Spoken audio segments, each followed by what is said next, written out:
Hello everyone, this is Pradeep Verma, the commerce गुरु। स्वागत है एक बार फिर आप सभी का आपके अपने YouTube channel commerce study zone में। तो आज एक बार फिर हम बात करने वाले हैं अपने डेली वर्कशीट के सीरीज के नेक्स्ट पार्ट में, यानी पार्ट नंबर 8।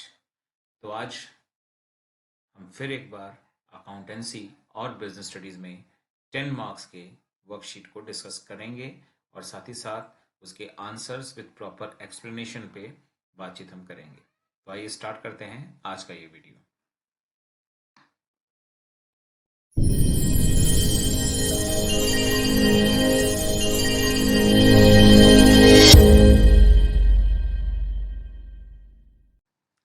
आइए स्टार्ट करते हैं आज का वीडियो रोज की तरह अकाउंटेंसी के ही वर्कशीट के साथ। सबसे पहला question, a company has an operating cycle of 10 months.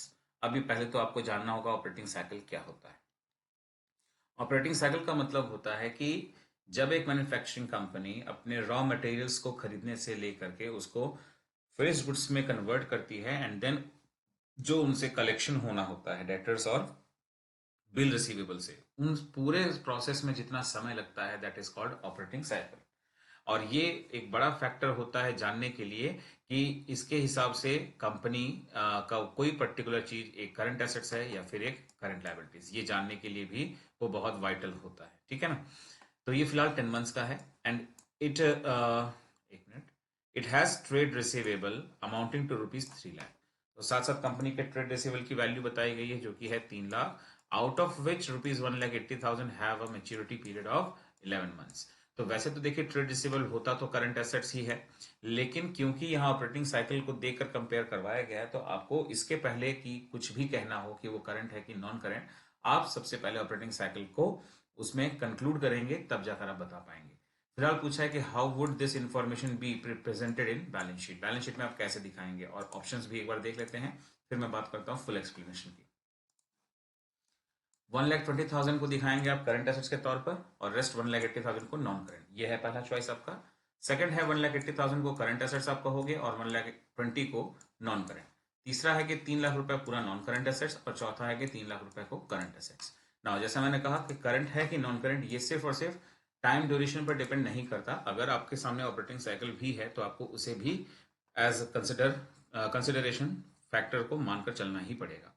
देखिए कंक्लूजन मैंने एक शॉर्ट नोट्स की तरह लिखा हुआ है कि करंट एसेट्स कब मानोगे आप, जो कि यूजुअली तो 12 मंथ्स का होता है, हम सभी जानते हैं। लेकिन अगर वो 12 मंथ से ज्यादा होता है तो आमतौर पर क्या बन जाता है, नॉन करंट।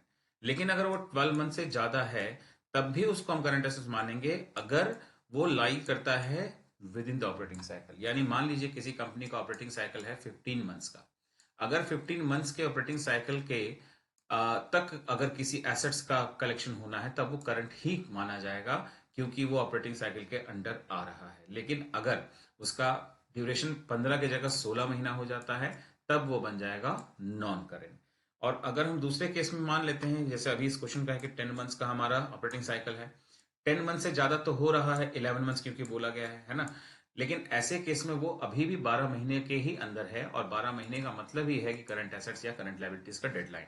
तो इस तरह से फिलहाल हमारा ये दिया गया केस यही है कि चाहे जो भी हो, ओवरऑल पेमेंट तो 12 महीने के अंदर हो ही जाना है, तो इसीलिए कंप्लीट वैल्यू आपकी करंट एसेट्स के तौर पर मानी जाएगी। तो 3 lakh rupees will be treated as current assets in the balance sheet. तो ऑप्शन नंबर डी सही जवाब था आपका। चलिए देखते हैं second number question. Which of the following statement is or are true. 4 statement है आपके पास, जिसमें पहला है issued capital is less than subscribed capital, दूसरा है subscribed capital is less than issued capital, authorised capital is less than nominal capital, and last authorised capital is less than subscribed capital. देखिए अब सबसे पहले इनको जानना है तो आपको पहले जानना पड़ेगा सबका कनेक्शन। सबसे पहले कंपनी का आता है नाम ऑथोराइज्ड कैपिटल का। ये कंपनी का सबसे मैक्सिमम अमाउंट ऑफ कैपिटल होता है और इसी को नॉमिनल कैपिटल भी कहते हैं। देखिए यानी ये तो ऑप्शन पहले ही गलत हो गया, क्योंकि ऑथोराइज्ड को लेस देन बोला गया नॉमिनल से, जबकि ये दोनों एक ही बात होती है। ऑथोराइज्ड के बाद आता है नेक्स्ट इशूड कैपिटल, जो कि या तो उसके बराबर हो सकता है ऑथोराइज्ड के, या तो उससे कम ही होता है, यूजुअली कम ही होता है। इशूड के बाद आता है नेक्स्ट सब्सक्राइब, और सब्सक्राइब्ड इशूड का पार्ट एक होता है, इसीलिए या तो उसके बराबर होगा या तो उससे कम होगा। तो अगर इनके आपस में कनेक्शन की हम बात करें तो ये ऑर्डर बन रहा है, देखिए subscribed is less than issued and again is less than authorised. तो इस हिसाब से हम देखें अगर कोई भी चीज जो यहाँ पर मैच करती हुई दिख रही है तो issued capital is less than subscribed capital, यानी कि गलत है ये ऑप्शन। अगला बोला है subscribed capital is less than issued capital, मतलब सब्सक्राइब्ड इशूड से कम होता है, तो ये सही है बिल्कुल। देन बोला है ऑथराइज्ड कैपिटल नॉमिनल कैपिटल दोनों सेम, यानी ये तो गलत हो गया ऑप्शन क्योंकि दोनों बराबर होते हैं। एंड लास्ट है authorised capital is less than subscribed capital, और ये भी गलत है। यानी ओवरऑल सिर्फ एक ही स्टेटमेंट सही निकलता है, ऑप्शन नंबर सेकेंड, यानी कि आपका आंसर बन जाता है ऑप्शन नंबर बी। आइए थर्ड क्वेश्चन देखते हैं। एक बड़ा सा केस बेस्ड क्वेश्चन है, 1 मार्क का ही है। which of the following statement is or are correct about admission of a partner? Partner के एडमिशन का केस है, ये आपको पढ़ना कंसिडर करते हुए, और 4 स्टेटमेंट आपके सामने, इनमें से कौन सा या कौन कौन से सही हैं। पहला, revaluation account is prepare to record realised values of assets and liabilities. तो बताना चाहेंगे आपको realised values of assets and liabilities के लिए रिवैल्यूएशन नहीं रियलाइजेशन अकाउंट बनता है, यानी ये गलत हो गया। नेक्स्ट दिया है admission of a partner is one of the modes of reconstitution of the firm. Admission of partner एक तरीका है किसका, रिकॉन्स्टिट्यूशन का। तो आप सभी जानते हैं रिकॉन्स्टिट्यूशन में एडमिशन एक एग्जांपल है, ऐसे ही रिटायरमेंट और डेथ भी आता है, ऐसे ही चेंज इन पीएसआर भी आता है, यानी ये बिल्कुल सही स्टेटमेंट है। नेक्स्ट दिया है sacrifice ratio is calculated because the premium for goodwill brought in by the new partner is divided among the old partners in their sacrifice ratio. कह रहे हैं कि सेक्रीफाइस रेशियो इसलिए निकाला जाता है क्योंकि ये कैलकुलेट होता है ताकि ओल्ड पार्टनर्स को हम प्रीमियम फॉर गुडविल बांट सके, जो कि न्यू पार्टनर लाकर देता है, और ये भी सही जवाब है। चौथा स्टेटमेंट पढ़ते हैं आप जरा। When premium for goodwill is paid privately by incoming partner, यानी नया पार्टनर जब goodwill of the firm goodwill नए ओल्ड पार्टनर्स को प्राइवेटली लाकर देता है, no entry will be recorded in the books of accounts, तब कोई एंट्री नहीं बनाई जाती है, और ये भी बिल्कुल सही लिखा है। यानी पहला छोड़ दिया जाए तो बाकी का सारा बिल्कुल सही है, यानी option number C all second third and fourth is the correct option. चलिए बढ़ते हैं नेक्स्ट क्वेश्चन की तरफ। एक बड़ा क्वेश्चन, XYZ पार्टनर्स हैं 2:1 के रेशियो में। Their capital balances as on 1 April 2022 amounting to ₹3 lakh, 2 lakh and ₹1 lakh. ये एक्चुअली ओवरराइट हो गया है 1 लाख, तो मैंने उसी को दोबारा से लिख दिया है यहाँ फ्रेश तरीके से 1 लाख, सो दैट कंफ्यूजन ना हो कि ये वैल्यू है कितनी। 1 लाख है, आप इसको चाहे तो इग्नोर कर दीजिए, ये रही वो वैल्यू 1 लाख। तो 3 लाख, 2 लाख और 1 lakh. And then terms of deed के अकॉर्डिंग इंटरेस्ट ऑन कैपिटल का रेट है, सैलरी किसी एक पार्टनर का दिया और कमीशन में भी किसी का नाम दिया गया है। Net profit earn by the firm amounting to ₹31 March 2023 amounting to ₹88,000। Simple net profit भी दिया गया और बोल रहे हैं कि प्रॉफिट को बांट कर दिखाइए। तो मैं बताना चाहूंगा आपको, जब आपको क्वेश्चन इतना सिंपल दिखाई दे जिसमें प्रॉफिट भी है, इंटरेस्ट का सिंपल सा कैलकुलेशन दिया है, सैलरी भी बता दिया है, कमीशन भी बहुत सिंपल सा है, तो आखिर ऐसा क्या है क्वेश्चन में जो ये एग्जाम में आ गया 3 नंबर के लिए। तो बता दूं, ये इजी दिखने में जो है एक्चुअली यही एक पहचान है इसकी कि ये एक अलग कॉन्सेप्ट पर जाएगा। ये क्वेश्चन एक ऐसा क्वेश्चन बनने वाला है जिसमें नेट प्रॉफिट की वैल्यू सफिशिएंट नहीं होने वाली है, ठीक है। यही एक तरीका है इसको पहचानने का कि इतना सिंपल लगेगा जितना वो एक्चुअली है नहीं है। तो इसको आप सबसे पहले सॉल्व ना करके पहले आप ऐसे करेंगे, इंटरेस्ट ऑन कैपिटल का टोटल अमाउंट निकाल लेंगे, ये है एक्स का, वाई का और जेड का रेस्पेक्टिव कैपिटल्स का जैसा परसेंटेज दिया था, तो यानी आ गया है 48,000। टोटल सैलरी जो देना था 10,000 पर क्वार्टर था, इंटू 4 हो जाएगा 40,000, और कमीशन था 22,000। सभी वैल्यूज को अगर हम ग्रुप करते हैं तो आ रहा है 1,10,000, यानी इन सभी को इतने रुपए देने के लिए, मतलब इन सब चीज को देने के लिए हमारे पास 1,10,000 होना ही चाहिए, लेकिन हम जान रहे हैं कि हमारे पास सिर्फ नेट प्रॉफिट है 88,000। तो available net profit is that is 88,000 is less then ₹1,10,000, that is total amount of appropriation needed, and hence all the appropriation should be given in relative proportions। यानी किसी को भी कोई भी चीज पूरी नहीं मिलेगी सबको सब चीजें, लेकिन पूरी नहीं मिलेंगी, बस उसको चेंज करना पड़ेगा। जैसे इसका इंटरेस्ट चेंज होगा, इसका भी इंटरेस्ट चेंज होगा, एंड इसका भी इंटरेस्ट चेंज होगा। देन इसकी सैलरी चेंज हो जाएगी और इसका कमीशन भी चेंज होगा, लेकिन ऐसे चेंज होगा ताकि टोटल वापस 88 आए, क्योंकि प्रॉफिट हमारे पास कम है। यही वो कॉन्सेप्ट था, जैसे मैंने पहले ही कहा था आपको, देखने में सिंपल लगेगा, एक्चुअली होगा नहीं। तो अब करना क्या है, देखिए जितने चीजों का टोटल मिलाकर 88,000 को पार कर गया, उन सभी का रेशियो लेंगे हम, इंटरेस्ट का, सैलरी का और कमीशन का। तो इंटरेस्ट 3 लोगों का था, एक्स का, वाई का और जेड का, उसी ऑर्डर में हमने रख दिया। 24,000 रेशियो 16,000 रेशियो 8,000। देन सैलरी जिस पार्टनर का था उसका salary 40,000 and ratio last commission जिस पार्टनर का था उसका कमीशन 22,000। तो irrespective of the number of partners के 3 पार्टनर्स थे, हम रेशियो में 5 डिजिट्स निकालेंगे, क्योंकि हमें 5 इंडिपेंडेंट वैल्यूज को निकालना है। इनको आपस में रखकर हमने रेशियो बनाया, तो रेशियो बनता है 12, 8, 4, 20 एंड 11। नाउ अब इस रेशियो में आप उस वैल्यू को बांट दीजिए जो आपके पास अवेलेबल है, यानी कि 88,000। तो आपका प्रोपोर्शनेट अमाउंट सभी चीजों का आ जाएगा, यानी अब आपका क्वेश्चन लगभग सॉल्व होने वाला है। तो अब हम निकाल रहे हैं इंटरेस्ट ऑन कैपिटल एक्स का। 88,000 में उस रेशियो के मुताबिक 12/55 सॉल्व करने पर आएगा 19,200। ऐसे इंटरेस्ट वाई का 88,000 में 8/55, ये उसी रेशियो से है जो हम लोगों ने अभी बनाया है, 12,800। ऐसे ही जेड का लेते हैं तो 88,000 इंटू 4/55 यानी 6,400। तो ये उस रेशियोज को इस्तेमाल करके तीनों पार्टनर्स का एडजस्टेड या प्रोपोर्शनेट इंटरेस्ट ऑन कैपिटल था। ऐसे ही सैलरी में भी एडजस्टमेंट था। वाई का सैलरी था 88,000 टोटल नेट प्रॉफिट, और सैलरी का रेशियो था 20/55 यानी 32,000। और कमीशन था एक्स का, उसके भी रेशियो को अप्लाई करने पर आ गया 17,600। तो इस तरीके से नेट प्रॉफिट से ज्यादा आप किसी को नहीं देंगे, और साथ ही साथ जो हमारा एक रिस्ट्रिक्शन है उसको भी हमने फॉलो किया।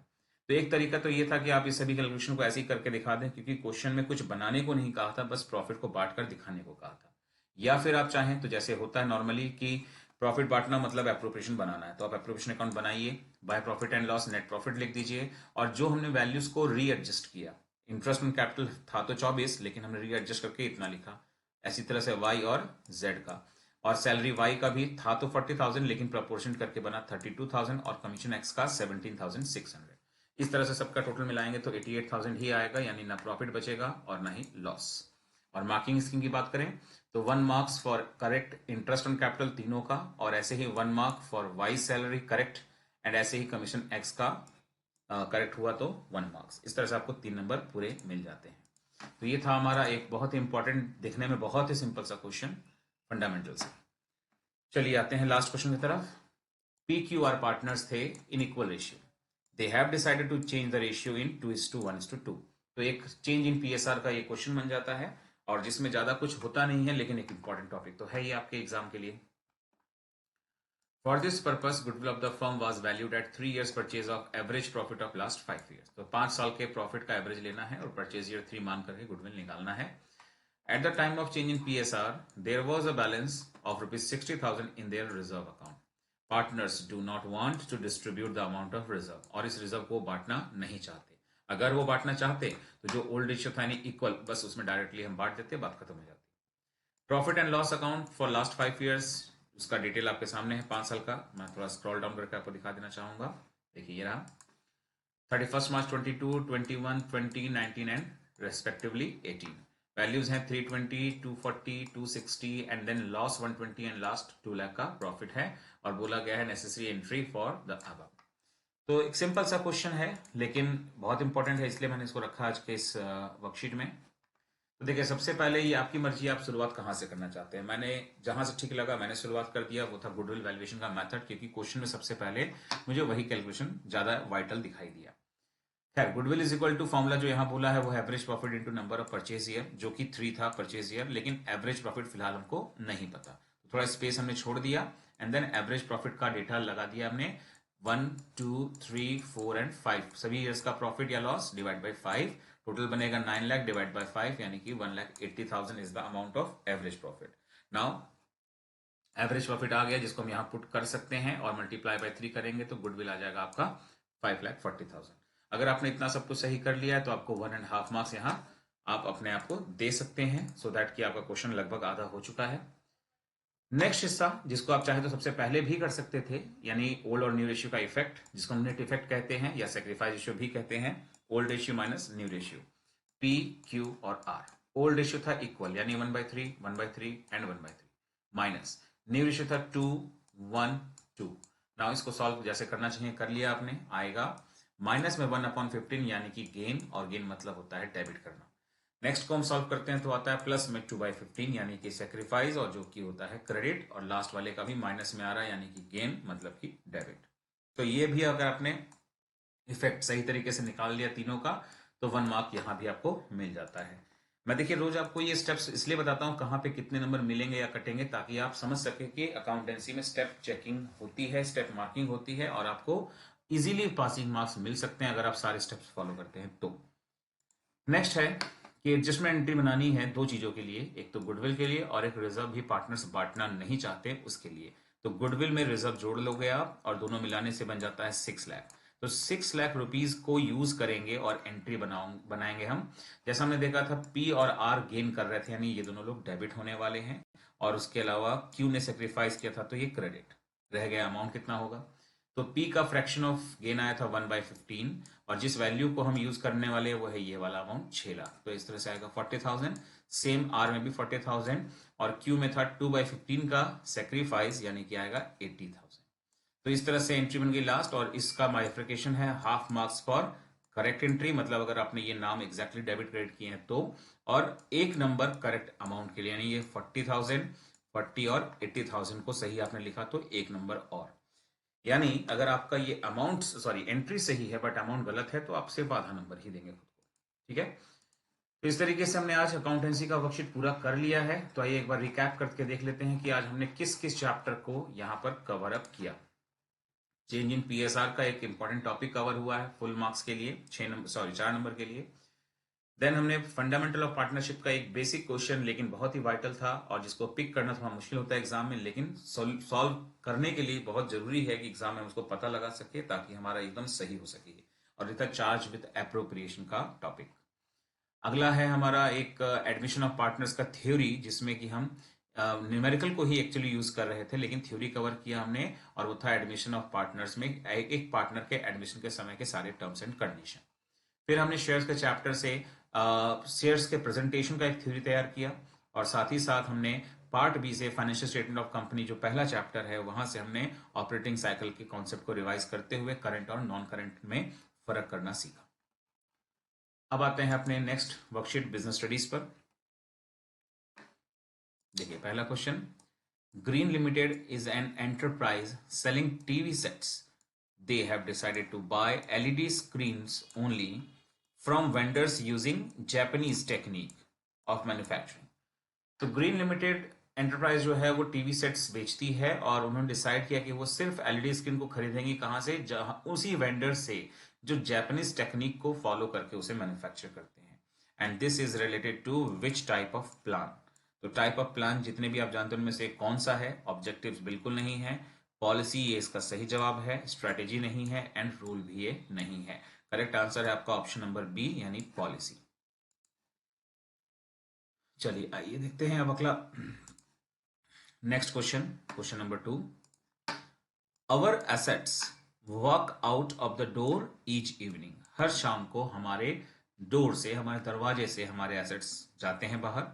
We have to make sure that they come back to the next morning, और हम साथ साथ ये भी इंश्योर करें कि अगले दिन वो वापस भी हमारे बिजनेस में आ जाए। अब देखिए हमारे घर का या हमारे किसी बिजनेस का कोई एसेट्स ऐसा तो होता नहीं कि रोज शाम को घर से बाहर चला जाता है और वापस भी आता है ना। तो ये एक इनडायरेक्ट स्टेटमेंट है किसी और चीज के बारे में। लिखा है this statement relates to which function of management. तो आप सभी जानते हैं 5 फंक्शंस होते हैं, उनमें से किस फंक्शन के ऊपर ये बात लिखी गई है ना। तो जिस फंक्शन के बारे में बात हो रही है वो है लोगों के, एम्प्लॉयज के बारे में, क्योंकि एम्प्लॉयज वो हमारे एसेट्स होते हैं जिनके बिना बिजनेस का कोई काम नहीं हो सकता। वो रोज अपने घर जाते हैं, यानी डोर से बाहर जाते हैं, लेकिन हम ये इंश्योर करें कि वो वापस काम पर नेक्स्ट डे जरूर आए। ये ना हो कि अनसेटिस्फाइड रह करके वो किसी और जगह चले जाए या हमारे पास ना आए। तो इसलिए करेक्ट आंसर है आपका स्टाफिंग, ऑप्शन नंबर सी। आइए बढ़ते हैं थर्ड क्वेश्चन की तरफ। Nike, a shoe manufacturing company, sell its product through its own showroom and websites. Nike एक ऐसी शू मैन्युफैक्चरिंग कंपनी है जो कि बेचती है प्रोडक्ट्स को अपने ही शोरूम्स में, जैसे बाटा शोरूम्स होते हैं, एंड वेबसाइट्स पर। This method of selling comes under which method of selling. पहली बात बता दें कि इसमें जो भी नाम लिखकर एग्जाम्पल दिया जाए, it is only an example, इसका रियलिटी से कोई कनेक्शन नहीं होता है, ठीक है। एग्जाम्पल मानकर ही इसको आपको समझना होगा।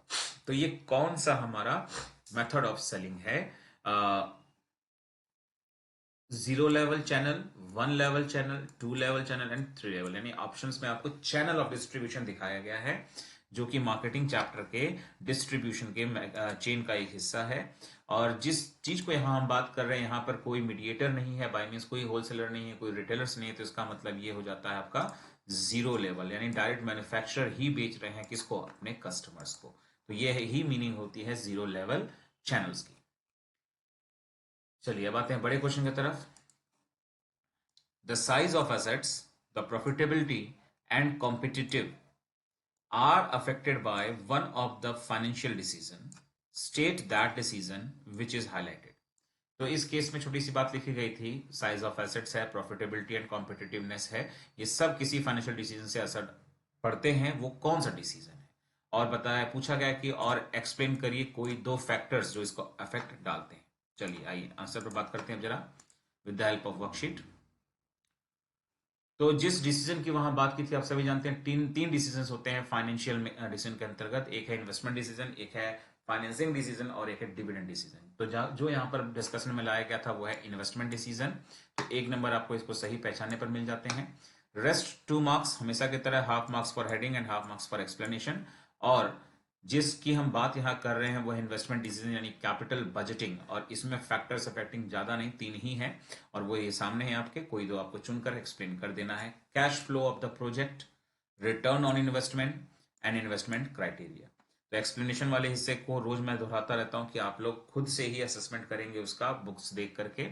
बाकी हेडिंग्स को आप यहाँ से टैली कर लें, इनमें से कोई भी 2 आप यूज करेंगे।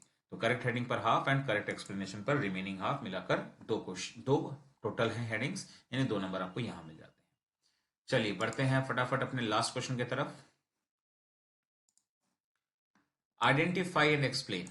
तो एक तो आपको आइडेंटिफाई भी करना, उसके नंबर मिलेंगे, और फिर एक्सप्लेन भी करना है। क्या करना है?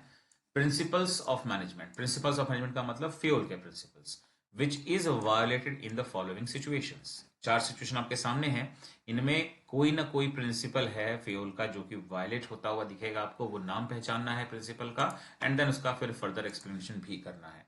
तो मार्किंग स्कीम बहुत सिंपल है, सही पहचानोगे आप तो half marks for each identification and half marks for the explanation part. देखिए पहला है when a worker receives order from more than one boss. अगर कोई वर्कर अपने काम का ऑर्डर एक से ज्यादा बॉस से रिसीव करता है तो डेफिनेटली ये एक प्रिंसिपल का वायलेशन है, और वो है यूनिटी ऑफ कमांड। तो आपने अगर यूनिटी ऑफ कमांड लिखा तो हाफ मार्क्स, और फिर इसका एक्सप्लेनेशन आपको देना ही है, वो हाफ मार्क्स के लिए। दूसरा है when the employ is given responsibility to achieve target production of 500 units. यानी कि एम्प्लॉय को टारगेट मिलता है कि आपको 500 यूनिट का प्रोडक्शन करना है with no authority to access over raw materials. Now ये कैसे पॉसिबल है? आप एम्प्लॉय को टास्क भी देते हैं और फिर उसको कोई भी अथॉरिटी नहीं देते हैं कि उनका रॉ मटेरियल्स पे कोई एक्सेस है, मतलब वो उनको अपने नीड्स के अकॉर्डिंग यूज करें, ऐसी कोई उनको परमिशन ही नहीं है। तो ये भी एक वायलेशन है प्रिंसिपल का।